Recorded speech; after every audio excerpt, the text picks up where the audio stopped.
For the travel and adventure photographers, the 6D Mark II is the perfect step into full-frame photography.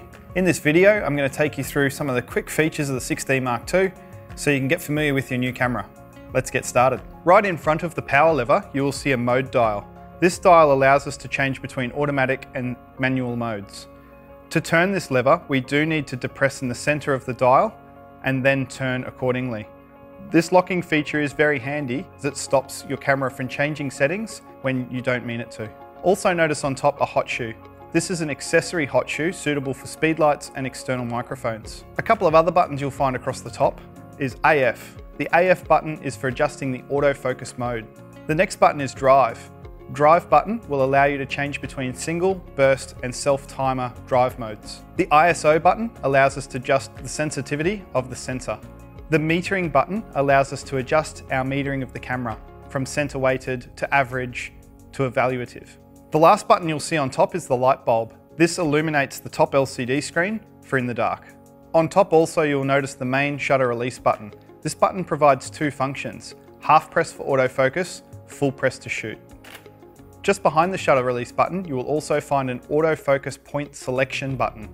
We'll go into further detail on this soon. On the back of the 6D Mark II, you'll notice there are a few buttons. Let's take a closer look at this. The top left, you'll notice there is a menu button. This allows us to access the camera's internal functions and be able to make changes to things like time and date, picture size, and other values. The info button on the back allows us to cycle through information on the LCD screen. It also allows us to get to handy tools such as the electronic level. Like many EOS cameras, you'll notice that there is an optical viewfinder. The optical viewfinder is for you to be able to look directly through the lens. At the bottom of the screen, when looking through the lens, you will see some information. This information signifies such settings as shutter speed, aperture, ISO, and even has a light meter. To the top right of the viewfinder, you will also find a diopter. If you find that the picture does not seem sharp to you when looking through the viewfinder, you'll be able to adjust this to match your eyesight. Another button to reference on the rear of the camera is the StartStop button. Currently set in stills mode, the StartStop button will enable and disable our live view function. On the outside of the StartStop button, you will notice that there is an option here to change from stills to video. Whilst we are in the video mode, the StartStop button now becomes our start and stop recording function. So to record, we simply press start, and to stop, we press it one more time. To return to stills, we turn that toggle back to stills. Another button on the rear of this camera is Playback.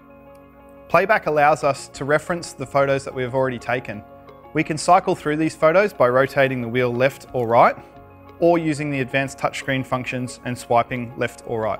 Whilst also in Playback, above that button you will notice a magnifying glass. This allows us to zoom in on the photo, and we can use our front rotational dial to zoom in closer or further away.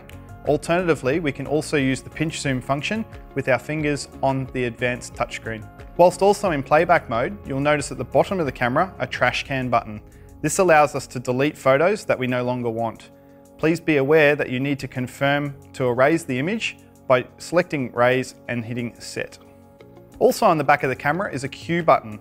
This Q button allows us to turn our touchscreen on and change settings. So for example, if I would like to change my white balance now, I can use this Q button to turn on the touchscreen. Select my white balance and then select a new value. We can either hit Set to lock it in or touch the touchscreen twice. Another important button here is the locking lever at the bottom. This locking lever, when in the locked position, will isolate the rear wheel.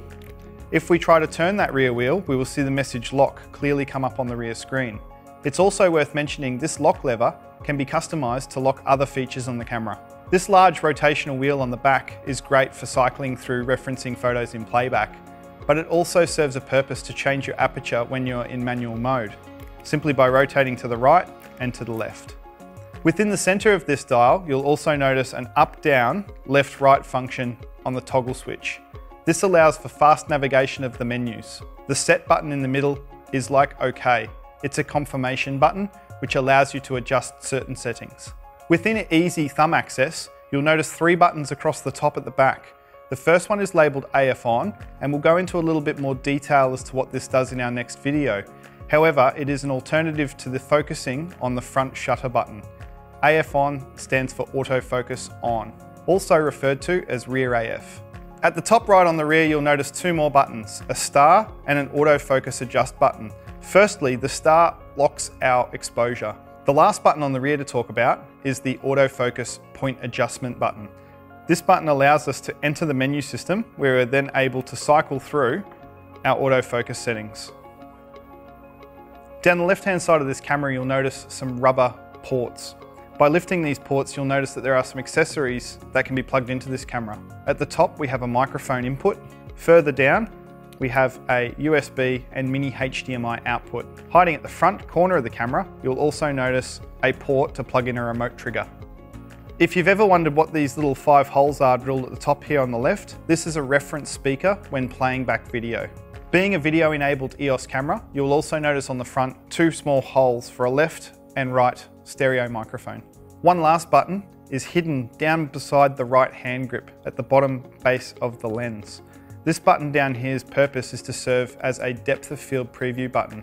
It can also be customized to do other functions. You may also notice on the left-hand side a little logo. This stands for NFC, which also signifies that this camera has wireless features. We have another video available to assist you in connecting your camera to your smart device wirelessly. The 6D Mark II has a battery compartment in the bottom. To get the battery in and out of this model, you simply turn it upside down, put your finger in the release lever. You'll notice a little white lever inside the battery compartment which will release your battery. To put the battery back in, you identify the arrow marking the direction of entry. Push the battery in until you hear it click, closing the rear door, and you're ready to shoot. This model uses an SD memory card. You'll find the memory card slot under your right hand. To open the memory card slot, simply push back on the slot, the door will spring open. To remove the memory card, push on the SD card and it will release.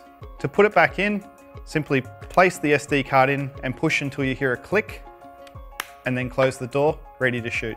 Like all Canon EOS cameras, the lenses are interchangeable. To remove the lens on this model, use your thumb to release the lens locking lever, turn in an anti-clockwise direction, and the lens will release from the camera. Please reference that the 6D Mark II only accepts EF lenses, which are signified by a red dot, both on the lens and on the body. We align these 2 dots and put the lens on in a clockwise direction until we hear a click, and our lens is now secure. Another great feature on this model is the rear flip screen. This allows us to be able to turn the screen upon itself or be able to angle it up or down for the best view possible.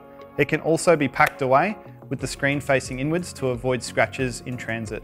I hope this video has helped to get to know the 6D Mark II a little better. Please watch our next video where we're going to go through some of the advanced settings on the 6D Mark II in more detail.